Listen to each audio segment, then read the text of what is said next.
Karibu tena na shukrani kwa kuendelea kutazama taarifa za KTN leo. Tuangazie taarifa ya tanzia.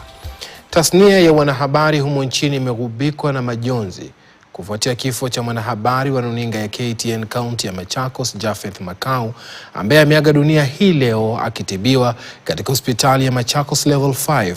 Kwa mujibu wa familia, Makau amekuwa akitibiwa katika hospitali hiyo kwa muda kabla ya kifo chake.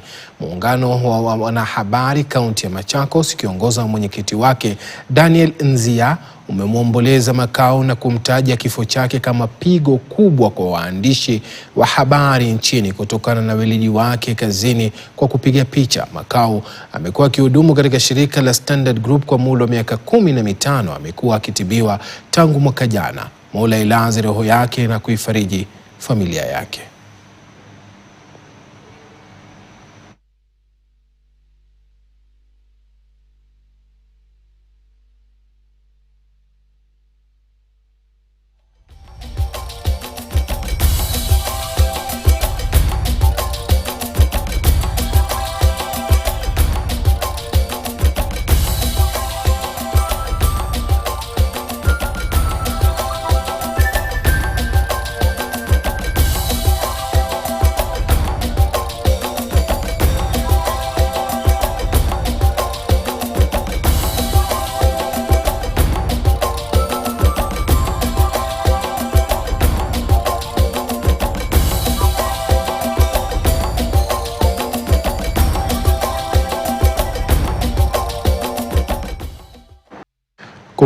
Kumradhi kwa taarifa ambayo tumepeperusha awali kuhusiana na picha ambayo tumepeperusha ilikuwa yake mbunge wa Vincent Kawaya na wala sio picha yake Japheth ambaye ametuondokea akiwa tayari ametangulia mbele za haki. Kumradhi kwa picha hizo ambazo hatukuwa na nia yoyote ya kuweza kuchafua jina ama kuweza kusababisha wasiwasi miongoni mwa wafuasi wake ama yeye mwenyewe na familia yake.